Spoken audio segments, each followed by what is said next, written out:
Hello everyone, welcome to all LN classes में आप सभी का एक बार फिर से बहुत बहुत स्वागत है। मैं प्रियंका द्विवेदी एक बार फिर आप सबके बीच पीजी के होम साइंस के सिलेबस को लेकर के आपके बीच उपस्थित हूँ। तो आइए देखते हैं कि आज हम अपनी क्लास में क्या देखने वाले हैं। पिछली कुछ कक्षाओं में, पिछली कुछ क्लासेज में हम लोगों ने देखा कि एक बच्चे के विकास के लिए कौन कौन सी चीज़ें अपना प्रभाव दिखाती हैं, जैसे वातावरण और वंशानुक्रम। इन दो कैटेगरीज में हम लोगों ने बहुत सारे बिंदुओं पर चर्चा की कि वातावरण से संबंधित परिवार का वातावरण, पास पड़ोस, विद्यालय, ये सब बालक के विकास को किस तरीके से प्रभावित कर रहे हैं। वहीं आप देखिए कि वंशानुक्रम में एक बच्चे के जन्म से संबंधित जो सभी क्रियाएं हैं, एक बच्चे की माँ, उसके शरीर में हो रहे सभी परिवर्तन, उसकी आदतें, ये सब कुछ बच्चे के विकास को प्रभावित कर रहे थे। इतना जानने के बाद अब हम इस पर चर्चा करेंगे कि एक बच्चे के विकास में कौन सी चीज़ निश्चित रूप से अपना स्थान रखती है। तो जैसा कि हम सभी को पता है कि जब भी कोई साइंटिफिक एक्टिविटी होती है तो वो एक पैटर्न को फॉलो करती है, यानी कि अगर कोई भी कार्य वैज्ञानिक पद्धति से हो रहा है तो वह एक सिद्धांत को लेकर के चलता है, या एक बेस, एक आधारीय तथ्य होता है जिसके आधार पर ही कोई काम कंप्लीट होता है। आप ऐसे देखिए, आप बहुत छोटा सा उदाहरण लेकर के चलिए कि अगर हम कुकिंग करते हैं, खाना भी बनाते हैं, तो हम इस बात को ध्यान में रख करके खाना बनाते हैं कि वह भोजन, खाना जो भी हम बना रहे हैं वह खाने वाले के लिए कैसा हो, अच्छा हो, उसके हेल्थ के लिए उपयोगी हो, अधिक मिर्च मसाला भोजन में प्रयोग न करें, टेस्टी भी बनाएं, उसके पोषक तत्वों को भी बचाएं। यानी कि बहुत सारी चीज़ों को ध्यान में रख कर के हम एक कुकिंग का भी काम पूरी कलात्मकता के साथ करते हैं। तो फिर जब मानव विकास की बात आती है, यह तो एक पूरी संरचना ही प्राकृतिक संरचना है, तो इसमें एक वैज्ञानिक पद्धति का प्रयोग कैसे नहीं हो सकता है? बिल्कुल होगा। उसमें कुछ सिद्धांतों को हम पढ़ते हैं, बहुत सारे रिसर्च हुए, बहुत सारे अध्ययन हुए, जिनके बाद इन सिद्धांतों को निकाला गया कि ये कुछ बिंदु ऐसे हैं जिनसे हो करके एक मानव का विकास गुजरता ही गुजरता है। कुछ चीज़ें, कुछ पॉइंट्स हैं जो बहुत ही ज़्यादा इम्पॉर्टेंट हैं। जैसे देखिए, ये 3 पॉइंट्स, समानता का सिद्धांत, विभिन्नता का सिद्धांत और प्रतिगमन का सिद्धांत। ये 3 सिद्धांत वह सिद्धांत हैं वो जैविक रूप से बालक के विकास को प्रभावित करते हैं। कैसे? आइए एक एक करके समझते हैं। समानता का सिद्धांत अर्थात मानव प्रजाति अपने ही जैसे बच्चे को जन्म देने की योग्यता रखती है, या कोई भी जीव वो अपने ही जैसे जीव को उत्पन्न करने की योग्यता रखता है। हम लोगों ने सजीव के लक्षणों में भी इस बात को पढ़ा है कि सजीव वह है जो अपनी जैसे संतान की उत्पत्ति कर सकता है। मनुष्य या कोई भी जीव वो क्या करता है? अपनी जैसी संतति का ही जन्म, वो अपनी जैसी संतति को ही वह जन्म दे सकता है। ऐसा थोड़ी है कि कोई भैंस है या कोई गाय है तो वो किसी बकरी के बच्चे को जन्म देगी, नहीं। या फिर जो इंसान है वो उसके शरीर से बंदर जन्म लेगा, खरगोश जन्म लेगा, नहीं, ऐसा संभव नहीं है। इंसान का बच्चा इंसान के जैसा ही होता है, और जिस जानवर से बच्चे की उत्पत्ति हो रही है उसकी संरचना हूबहू अपने माता से मिलती जुलती ही रहेगी, उससे विभिन्न नहीं हो सकती है। अगर विभिन्नता होती है तो वो नॉर्मल बर्थ में उसकी गिनती नहीं की जाती है। कभी कभी ऐसा होता है जो प्री मैच्योर या कुछ ऐसे हार्मोनल चेंजेज आ जाते हैं तो वहाँ पर बच्चों की संरचना में परिवर्तन देखने को मिलता है, लेकिन वो क्या है? वो नॉर्मल बर्थ नहीं है, normal delivery, normal child delivery उसको नहीं कहा जाता है। ये आपने समझा कि बालक के विकास में जो सबसे पहली बात होती है वो यही है कि एक बच्चे का जन्म या एक बच्चे की शारीरिक संरचना कैसी होगी? हूबहू अपने माता पिता से मिलती हुई होगी। पिछली कक्षा में जब हम लोगों ने वंशानुक्रम को पढ़ा था तो हमने यह देखा भी था कि एक बच्चा जो है वो बिल्कुल अपनी मम्मी के चेहरे से मिलता जुलता है, पापा के चेहरे से मिलता जुलता है, या परिवार के अन्य सदस्यों से उसका चेहरा, उसका शरीर का आकार, उसकी बोली, मतलब बात करने का तरीका वगैरह, ये सब कुछ थोड़ा जो है वो मिलता जुलता रहता है। क्यों? किस सिद्धांत के आधार पर? समानता के सिद्धांत के आधार पर। अगर वो एक दूसरे से मिलते नहीं भी हैं, फिर भी इंसान इंसान ही है और जानवर उसके जैसा ही रहेगा, हूबहू। समझ में आई ये बात? ये क्लियर हो गया होगा। अब देखते हैं विभिन्नता का सिद्धांत।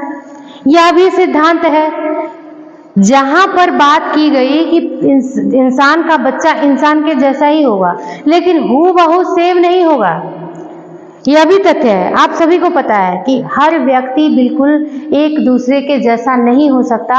यहाँ तक कि माता के गर्भ में पलने वाले जो ट्विंस होते हैं, जो जुड़वा बच्चे होते हैं, वो भी अगर चेहरे मोहरे, शारीरिक बनावट, हर चीज में एक जैसे हैं, फिर भी उनके फिंगरप्रिंट्स डिफरेंट होते हैं। कोई व्यक्ति एक दूसरे का हूबहू टू कॉपी नहीं हो सकता। अगर फिजिक्स से है भी तो वो जेनेटिकल जो उसके सिम्टम्स हैं, जो जेनेटिकल कैरेक्टर्स हैं, उसके थ्रू अगर उनको परखा जाए तो वो उनसे भिन्न नहीं होंगे। मतलब ये है कि इंसान का बच्चा इंसान के जैसा दिखेगा तो, लेकिन उस एक दूसरे से क्या होगा? भिन्न होगा। अब प्रतिगमन का सिद्धांत। बच्चे का जो बर्थ जब होती है तो ये जरूरी नहीं है कि बच्चा अपनी माँ और पिता से पैदा है तो माँ और पिता का सेम टू सेम लक्षण उसके अंदर आएगा। उसका ठीक उल्टा भी हो सकता है। जैसे माता गोरी है, माता पिता दोनों गोरे हैं, तो बच्चे का रंग सांवला हो जाता है, काला हो जाता है। ठीक है। माता पिता की हाइट अच्छी है लेकिन बच्चे की हाइट छोटी हो जाती है। क्यों? क्योंकि ये प्रतिगमन के सिद्धांत को ये प्रतिपूरित करता है। कैसे? अभी मैंने आप लोगों को जेनेटिक्स से, यानी कि जो वंशानुक्रम का टॉपिक आपको जब पढ़ाया था, तो मैंने आपको बताया था कि कई बार बच्चा जो है वो अपनी पुरानी पीढ़ियों, अपने दादा दादी, नाना नानी या पिछली 7 पीढ़ियों के व्यक्तित्वों से मैच करता है। तो वो जो गुण माता पिता के माध्यम से बच्चे के अंदर हस्तांतरित हुए हैं, वो 2 प्रकार से बच्चे के अंदर आते हैं। एक होते हैं रिसेसिव और दूसरे होते हैं डोमिनेंट, यानी कि एक प्रभावी और एक अप्रभावी। तो जो गुण प्रभावी होगा वही क्या हो जाता है? बच्चे में परिलक्षित हो जाता है। तो ये आवश्यक नहीं है कि बच्चे में केवल माता पिता का ही गुण परिलक्षित हो, उनके नाना नानी, दादा दादी, बुआ, चाचा, मौसी, मामा, किसी का भी गुण उसके अंदर क्या हो सकता है? परिलक्षित हो सकता है। अगले पॉइंट पर आते हैं। एक निश्चित प्रतिरूप। बालक के विकास का प्रतिरूप निश्चित होता है। क्या होता है? निश्चित होता है। वो हमेशा जो है वो एक ही क्रम में उसका विकास होगा, कभी भी उल्टी दिशा में विकास नहीं हो सकता है। ऐसा नहीं हो सकता कि बच्चे की हाइट लंबी थी और वो घट करके छोटी हो गई, वो गिर गया, ऐसा नहीं हो सकता है। बल्कि क्या होता है? हमेशा विकास आगे के क्रम में होता है। जैसे कि देखिए, मैंने आपको यहाँ पर 2 पॉइंट में बताया भी है। एक पॉइंट है आपका मस्तकाधोन्मुखी, यानी मस्तक से धड़ की तरफ। सबसे पहले विकास कहाँ पर होगा? मस्तिष्क की तरफ होगा, उसके बाद धड़ की तरफ का होगा, फिर उसके बाद पैर और हाथ का होगा। तो इस तरीके से जो विकास है वो मस्तकाधोन्मुखी होता है। पहले मस्तक की तरफ के अंगों का विकास होता है, उसके बाद धीरे धीरे धीरे धीरे बाकी अंगों का भी विकास होने लगता है। आप देखिए, छोटा बच्चा है, वो सबसे पहले क्या करता है? क्या सबसे पहले वो बकैया चलना शुरू कर देता है, मतलब घुटने के बल चलना शुरू कर देता है? नहीं, वो सबसे पहले अपने सर को बैलेंस करना सीखता है। उसकी सबसे पहले क्या? सबसे पहले आंखों की जो उसकी सेंसिटिविटी है, वो माँ को देख रहा है, पिता को देख रहा है, या जिसके स्पर्श को वो पहचान रहा है, पहले वो उसको देखता है, फिर उसके पास जाने के लिए रोता है या अपनी संवेदनाएं उस व्यक्ति के समक्ष प्रकट करने का प्रयास करता है। लेकिन फिर क्या होता है? जैसे जैसे उसके आंखों का भूख लगती है उसको, तो उसे एहसास होता है, तो अंदर की क्रियाओं को महसूस करके अपने रुदन से, रोने से, अपनी अपनी क्या बोलते हैं, हाथ पैर फेंक करके वो धीरे धीरे क्या करता है, अपनी अपनी भावनाओं को प्रकट करने का प्रयास करता है। फिर उसके बाद देखिए वो अपने मस्तिष्क को बैलेंस करना सीखता है। जब वो अपना सर बैलेंस करना सीख जाता है तो फिर धीरे धीरे वो अपने हाथ और पैर को चला करके उनको मजबूती देता है। फिर उसके शरीर के धड़ के अंदर जो उसके आंतरिक अंग है वो तो ऑलरेडी क्रियात्मक रूप से अपना काम कर ही रहे हैं। फिर वो अपने शरीर को, अपने धड़ को बैलेंस करना सीखता है। धड़ को बैलेंस करना यानी पलटी मारना। फिर जब ये चीज सीख जाता है फिर उसके बाद वो अपने पैरों पर उसका जोर आता है, हाथ पर जोर आता है। फिर वो जब वो उसका धड़ बैलेंस हो जाता है तो वो बैठना सीखने लगता है। फिर उसके बाद वो हाथ पैर ऐसे ऐसे करके चलना सीखता है, बकैया चलता है। फिर जब उसके पैर भी मजबूती ले लेते हैं, डेवलप हो जाते हैं, तब वो चलना शुरू करता है। इसका अर्थ ये है कि सबसे पहले उसका विकास कहाँ पर हुआ? सबसे पहले उसका विकास मस्तक के पास हुआ, मस्तक के बाद धड़ का हुआ, धड़ के बाद बाकी दूर के अंगों की तरफ हुआ। जैसे देखिए नीचे लिखा भी है, निकट से दूर का विकास। निकट क्या है? मस्तक के पास जो भी अंग है या मस्तिष्क, हमारा मेन जो बॉडी का सबसे इंपॉर्टेंट आर्गन है, वो क्या कह सकते हैं हम? ब्रेन। यही हमारे पूरे शरीर का संचालन करता है, इसीलिए इसको सेंटर कहा जाता है। ठीक है, ये सेंटर में रखा जाता है। और ब्रेन से जो अंग नजदीक के हैं पहले उनका डेवलपमेंट हो रहा है और उसके बाद धीरे धीरे बाकी के अंगों का डेवलपमेंट हो रहा है। तो ये इसके बाद देखते हैं विकास सामान्य से विशेष की ओर होता है। अब आप कहेंगे कि अभी तो आपने बताया था कि निकट से दूर का हो रहा है, फिर आपने कह दिया कि विकास सामान्य से विशिष्ट की ओर हो रहा है, ये कैसे संभव है? यही होता है। सामान्य से विशिष्ट का मतलब क्रियाओं की जटिलता से लिया गया है। बच्चा पहले क्या करता है? पहले जब बच्चा 1-1.5 साल का बच्चा है तो वो अपने हाथ पैर से, जब अपने हाथ से अगर किसी चीज को पकड़ेगा तो कैसे पकड़ेगा? ऐसे पकड़ेगा। उसको बॉटल पकड़ाइए वो ऐसे पकड़ेगा, ठीक है? या फिर उसको कोई चीज उठाने के लिए दे दीजिए तो वो पूरी तरीके से वो ऐसे एकदम जैसे लगता है कि अपने पूरे हाथ का प्रयोग वो कर रहा है। लेकिन धीरे धीरे जैसे जैसे उसका विकास होगा वो बढ़ेगा, फिर धीरे धीरे उसने क्या किया? अपनी उंगलियों का भी प्रयोग करना सीख लिया। या आप देखिए, आप भाषा विकास में भी इस बात को देख सकते हैं कि बच्चा पहले केवल क्या सीखता है? पहले अल्फाबेट को सीखता है, पहले अक्षरों को सीखता है, फिर अक्षरों को जोड़ करके शब्द बनाना सीखता है, फिर शब्दों को जोड़ करके सेंटेंस बनाना सीखता है और फिर सेंटेंस को जोड़ करके स्टैंजा बनाना सीखता है। यानी कि जटिल क्या हुआ? जटिल तो स्टैंजा है, आसान क्या है? अक्षर। तो उसने पहले क्या सीखा? पहले सामान्य शब्दों को, सामान्य चीजों को सीखा, फिर उसके बाद क्या किया? वो जटिलता की तरफ आगे बढ़ जाता है। भाई बच्चा छोटा होता है तो हम उससे आसान काम की उम्मीद करते हैं, सामान्य काम की उम्मीद करते हैं, सामान्य क्रियाओं का हम उससे एक्सपेक्टेशन रखते हैं। लेकिन धीरे धीरे जैसे जैसे अवस्था के अनुसार वो आगे बढ़ता चला जाता है तो हमारी उससे जो एक्सपेक्टेशन है वो जटिल क्रियाओं की तरफ बढ़ जाती है। ठीक है, इतना समझ में आया?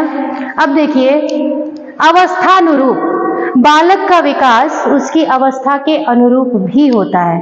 अवस्था अनुरूप से तात्पर्य क्या है? प्रत्येक अवस्था के अपने कुछ विकासात्मक कार्य होते हैं जो उस अवस्था में ही होते हैं, उसके बाद उनका कोई अस्तित्व नहीं रह जाता है। जैसे वृद्धि और विकास में ही आप डिफरेंस देख लीजिए। वृद्धि क्या है? वृद्धि 20 वर्षों तक होती है और बच्चे के शरीर के आकार को पूरा करती है। लेकिन क्या किशोरावस्था के बाद वृद्धि हो सकती है? नहीं हो सकती है।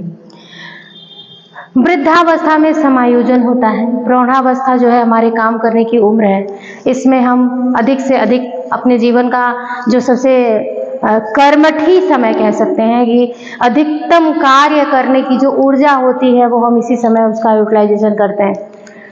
छोटा बच्चा है, छोटा बच्चा बालक है तो वो कहते हैं ना कि बदमाशी बच्चे बहुत ज़्यादा कर रहे हैं, तो उसी में आपको देखिए सुनने को मिलेगा कि बच्चे बदमाशी नहीं करेंगे तो क्या बड़े करेंगे? क्यों?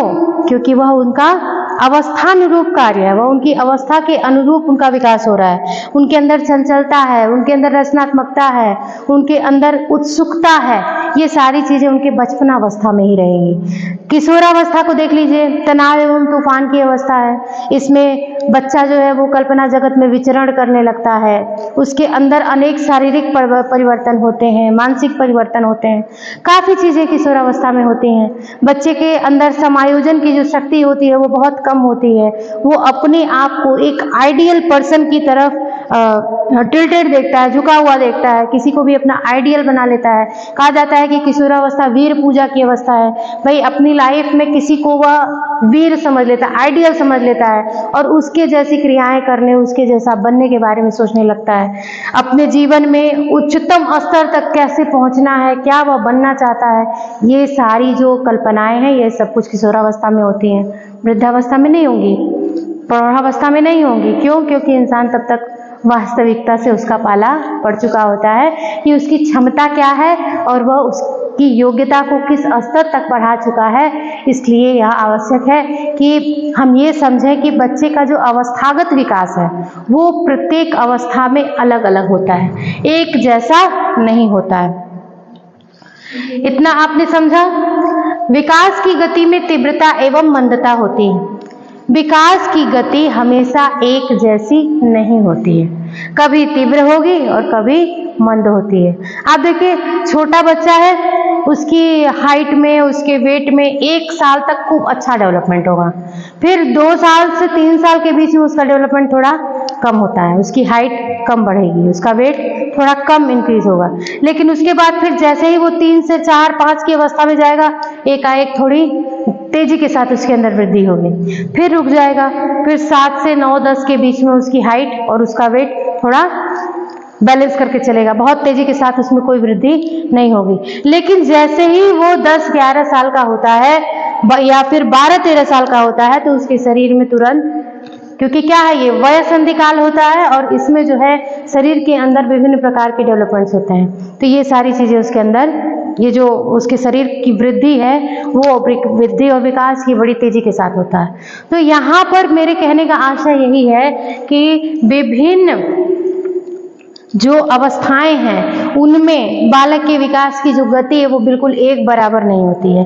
आप सोच के देखिए कि अगर विकास की गति हमेशा एक बराबर होती और अगर एक छोटा सा बच्चा 1 हफ्ते में 1 मिलीमीटर बढ़ रहा है और हर हफ्ते वो 1 मिलीमीटर बढ़ता तो उसकी हाइट 20 साल में कितनी हो जाती? बहुत ज़्यादा हो जाती ना। इसीलिए ये यहाँ पर प्रूव कर रहा है कि बच्चे का जो डेवलपमेंट है वो अवस्थागत रूप से क्या हो जाता है, डिफरेंस उसके अंदर पाया जाता है, अंतर पाया जाता है। अब देखिए, विभिन्न स्वरूपों में संबद्धता पाई जाती है। बिल्कुल जाहिर सी बात है, बच्चे की उम्र जैसे जैसे बढ़ती है उसके बाकी अंगों के उसके साथ जो समायोजन और समन्वय की जो प्रक्रिया है वो बढ़ जाती है। अब उदाहरण के लिए आप देखिए, एक बच्चा है, छोटा है, उसकी मेंटल एज और उसकी फिजिकल एज, इन्हीं दोनों को हम क्या करते हैं, मेजर करके हम उसका IQ निकाल लेते हैं। क्यों, कैसे निकाल पाते हैं? क्योंकि हमारे समाज में प्रत्येक अवस्था का एक आइडियल क्राइटेरिया डिसाइड किया गया है कि 5 साल के बच्चे के अंदर क्या क्या विकसित हो सकता है, क्या क्या विकसित होता है। हमने ऑलरेडी एक क्राइटेरिया बना रखी है मेजरमेंट के लिए, तो अगर उस क्राइटेरिया को वो बच्चा पूरा कर रहा है तब तो उसका मेंटल डेवलपमेंट सही है, उसका फिजिकल डेवलपमेंट भी सही है। हम कहते हैं ना कि बच्चा 5 साल का हो गया है, इसकी हाइट इतनी है, डॉक्टर के पास भी जाते हैं तो हम पूछ लेते हैं कि डॉक्टर साहब इसकी हाइट ठीक है, ये बच्चा इतने साल का है, क्या इसकी हाइट ठीक है, इसका वेट सही है? तो डॉक्टर कैसे बताते हैं? उनका जो आइडियल मेजरमेंट, जो उनकी स्केल है, जो उनका पैमाना है, उसी के आधार पर बच्चे के विकास को क्या किया जाता है, देखा जाता है। और आजकल तो आप देखिए कि बच्चों का मेंटल टेस्ट भी हो रहा है, उनका IQ टेस्ट करना तो पहले भाई काफ़ी दिनों से चलता आया है, लेकिन अब उनके मेंटल डेवलपमेंट को जो है वो विभिन्न टेस्ट के माध्यम से ये पता लगा लिया जा रहा है कि बच्चे का मेंटल जो लेवल है वो उनकी एज के अकॉर्डिंग है या नहीं है। यही बुद्धि लब्धि ही वही एक पैटर्न है, उसी से संबंधित और भी टेस्ट जनरेट किए गए हैं। तो आप देखिए, यहाँ पर ये क्लियर हो रहा है कि बच्चे के उम्र के साथ साथ उसका शारीरिक और मानसिक, ये दोनों विकास क्या है, एक दूसरे से जुड़े हुए होते हैं। प्रत्येक अवस्था के अलग अलग विकासात्मक कार्य होते हैं। इसके संबंध में तो हम सभी जानते हैं, मैंने अभी आपको बताया भी कि प्रत्येक अवस्था का अपना अपना एक अलग डेवलपमेंटल टास्क होता है। जैसे कि छोटा बच्चा है तो उसके लिए सबसे बड़ी चीज टास्क क्या है, सही से सीधे कदमों से चल करके कुछ दूरी को पूरा करना। तो हम कहते हैं बच्चा आज इतनी दूरी तक चल लिया, आज उसने चल के दिखाया है, ये उस उम्र का है। 3-4 साल का लड़का है, उसकी राइमिंग अच्छी है, वो अच्छी राइम्स गा लेता है, अच्छे अक्षरों को लिख पाता है, उसकी हैंड राइटिंग थोड़ा पेंसिल वो ठीक से पकड़ रहा है, कलर वो अच्छे से कर रहा है, ये उस टाइम का है। वो बात अच्छे से कर रहा है, हकला नहीं रहा है, तुतला नहीं रहा है, ठीक है। तो ये सारी चीजें जो है ये क्लियर करती हैं कि बच्चे के अंदर जो है अवस्थानुरूप क्या हो रहा है। जैसे मैंने अभी बताया ना अवस्थानुरूप, वही बात है कि प्रत्येक अवस्था में जो है विकासात्मक कार्य अलग अलग होते हैं। हर अवस्था का विकासात्मक कार्य अलग है, प्रत्येक अवस्था में पाया जाता है। ऐसा नहीं है कि केवल बचपन में ही पाया जाएगा, वृद्धावस्था तक विकासात्मक कार्यों का यह क्रम लगातार चलता रहता है। अधिकतर करके देखा जाए तो प्रौढ़ावस्था तक ये विकासात्मक कार्य जो हैं वो क्या होते हैं, ये निर्माणात्मक होते हैं। और जब वृद्धावस्था प्रारंभ होती है, 60+ जब लोग हो जाते हैं, तो वहां पर जो डेवलपमेंटल टास्क हैं वो क्या हो जाता है, वो जीर्णता की तरफ, यानी कि विघटनात्मक हो जाता है, विघटन होने लगता है। उनके शारीरिक क्षमता का, उनके मेंटल जो उनकी मेंटल कैपेसिटी होती है उसका भी वो डिक्रीज होने लगता है, घटने लगता है, ठीक है। तो पहले क्या होता है, पहले विकासात्मक होता है और फिर विनिर्माणात्मक होता है। सॉरी, क्लियर, इतना बात समझ में आपको आई। अब देखिए, विकास शिक्षण एवं परिपक्वता का परिणाम है।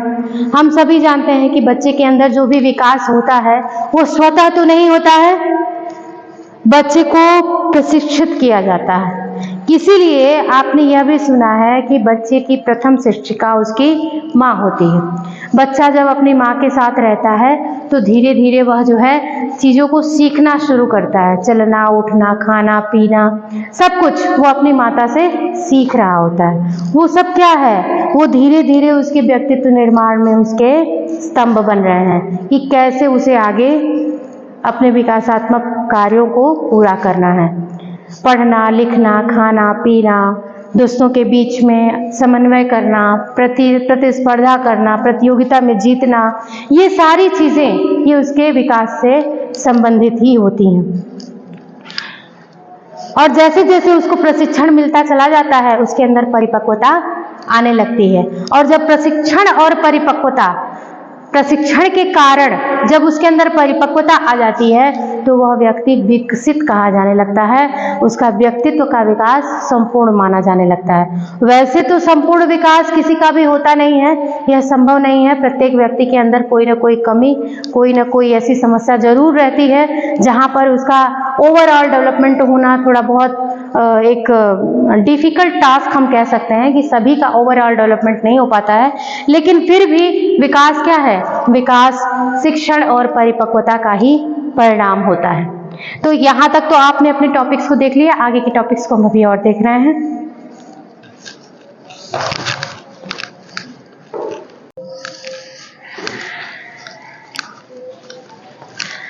अब अगला पॉइंट आप देखिए कि विकास निरंतर चलने वाली अविरल प्रक्रिया है। हम सभी जानते हैं कि विकास निरंतर चलता है, वो कभी रुकता नहीं है। ये बात अलग है कि विकास हमेशा एक ही पॉइंट पे नहीं होता है। शरीर का विकास है जो आगे जाकर के वृद्धि का जब समय पूरा होता है तो रुक जाता है, फिर मेंटल डेवलपमेंट होता है, फिर आपकी परिपक्वता बढ़ती है, फिर आपकी योग्यता बढ़ती है, आपकी स्किल्स बढ़ती हैं, फिर आगे जाने के बाद आपका समन्वय बढ़ता है। यानी कि निरंतर व्यक्ति अपने जीवन में कुछ न कुछ सीखता ही रहता है। जब तक उसकी सांसें चलती हैं तब तक उसके जीवन में सीखना चलता है, उसका कुछ न कुछ वो अपने जीवन में नया सीखता ही रहता है। तो यहाँ पर ये बात यह स्पष्ट कर रही है कि विकास कभी रुकता नहीं है, बल्कि यह क्या है, अविरल चलता रहता है, लगातार चलता रहता है। कभी शारीरिक, कभी मानसिक, कभी तार्किक, तब कभी बौद्धिक, कभी समायोजन, कुछ न कुछ सदैव जो है वह चलता ही रहता है। अगला पॉइंट है, विकास के संबंध में भविष्यवाणी की जा सकती है। अगर एक छोटे से बच्चे के अंदर कुछ विशेष प्रकार की स्किल्स देखी जाती हैं, उसके उसके अंदर प्रतिभाशाली बच्चे का गुण अगर है, तो उसके आने वाले भविष्य की भविष्यवाणी करना बड़ा ही आसान हो जाता है। या आप ऐसे भी देखिए कि पूत के पांव पालने में ही नजर आते हैं, जैसा कि कहावत कही गई है। ठीक वो सही बात है कि एक बच्चा अगर जिस प्रकार की मानसिक योग्यता का, शारीरिक क्षमता का धनी है, तो उसके संबंध में आने वाले समय में उसका भविष्य कैसा होगा, इसकी भविष्यवाणी की जा सकती है। अब एक छोटा सा बच्चा है मान लीजिए, और वो पढ़ लिख रहा है, अच्छे मार्क्स ला रहा है, अच्छे तरीके से लोगों के साथ उसका समायोजन अच्छा है, उसका व्यक्तित्व अच्छा है, वो बहुमुखी प्रतिभा का धनी है, तो हम क्या कहेंगे कि बच्चे के अंदर डेवलपमेंटल टास्क जो है वो उसकी अवस्थाओं के अनुरूप बेहतर तरीके से हो रहे हैं, अर्थात आगे आने वाले समय में वह अपने जीवन में सफलता की अच्छी ऊंचाइयों को छुएगा। और वहीं एक बच्चा है जो थोड़ी सी मंद बुद्धि का है, या फिर उसको एक ही प्रश्न को समझाने के लिए 10 बार प्रयास करना पड़ता है, फिर भी उसे वो बात समझ में नहीं आती, तो निश्चित रूप से जो शिक्षार्थी है, जो उसे बता रहा है, जो सिखा रहा है, वो यह भविष्यवाणी करने में सक्षम है कि आने वाले समय में उसका जो रिजल्ट होगा, उसका जो कुछ भी हमें परिमाण प्राप्त होगा, तो उसकी गुणवत्ता पहले वाले बच्चे की तुलना में कम होगी। अर्थात एक छोटे से बच्चे का जो विकास है, उसके संबंध में अवस्थागत क्रियाओं के आधार पर उसकी भविष्यवाणी की जा सकती है। वातावरण एवं वंशानुक्रम की अंतःक्रिया का परिणाम है, ये तो हम लोगों ने ऑलरेडी पढ़ रखा है कि एक बच्चे के विकास पे 50% उसका वंशानुक्रम अपना प्रभाव दिखाता है, तो 50% वातावरण अपना प्रभाव दिखाता है। और ये दोनों जब मिल करके एक बच्चे के समुचित विकास का प्रबंध कर लेते हैं, तो बच्चे का विकास बहुत ही अच्छे प्रकार से अच्छी गुणवत्ता का हो पाता है। चक्राकार प्रगति का सिद्धांत, एक बच्चे का विकास सदैव चक्राकार प्रकृति को फॉलो करता है, उसका अनुकरण करता है, जैसे कि कभी ज्यादा कभी कम, कभी ज्यादा कभी कम। बच्चे की हाइट, वेट, उसका डेवलपमेंट हमेशा एक बराबर नहीं होगा।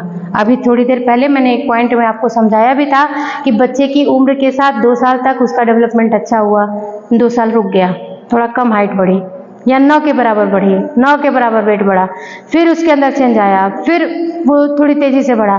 तो मतलब ये है कि समय के साथ जो है वो चक्राकार प्रकार से बच्चे के अंदर डेवलपमेंट होता रहता है।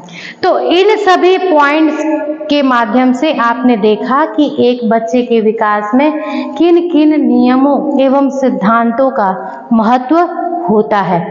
इस टॉपिक में आपने इतना समझ लिया है। अब इसके बाद आप अवस्थाओं के बारे में पढ़ेंगे कि बाल विकास की अवस्थाएं कौन कौन सी हैं। अवस्थाओं से पहले आपको वर्गीकरण पढ़ना होगा, क्योंकि मैंने एलिजाबेथ हरलाक के बारे में आपको बताया था। मैक्सिमम क्वेश्चंस अगर देखे जाते हैं तो उनके ही वर्गीकरण से आते हैं और हम लोग उन्हीं को पढ़ते भी हैं। वैसे तो काल्पनिक हैं, शनै हैं, शैले हैं, ठीक है, और भी बहुत सारे ऐसे लोग हैं जिनके बारे में हम लोग पढ़ते हैं, उनके वर्गीकरण को पढ़ते हैं। लेकिन अभी हम लोग एलिजाबेथ हरलाक के वर्गीकरण को ही पढ़ेंगे।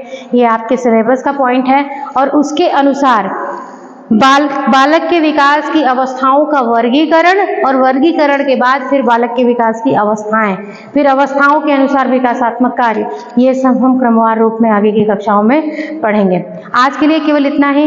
आज मैं आप लोगों से ये कहूंगी कि आप लोग मेरे वीडियोस को लाइक नहीं कर रहे हैं, शेयर भी नहीं कर रहे हैं, और चैनल पे आ तो रहे हैं लेकिन सब्सक्राइब नहीं कर रहे हैं, तो मुझे मोटिवेशन कैसे मिलेगा, मुझे कैसे लगेगा कि ये आपके लिए यूजफुल है।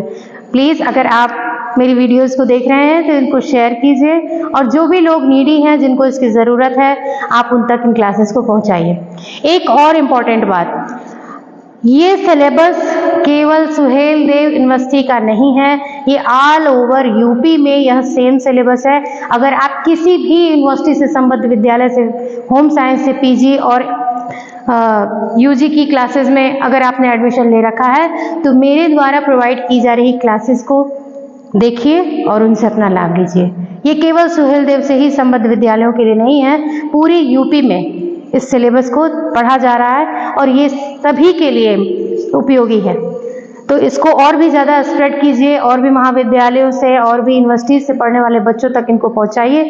Thank you very much.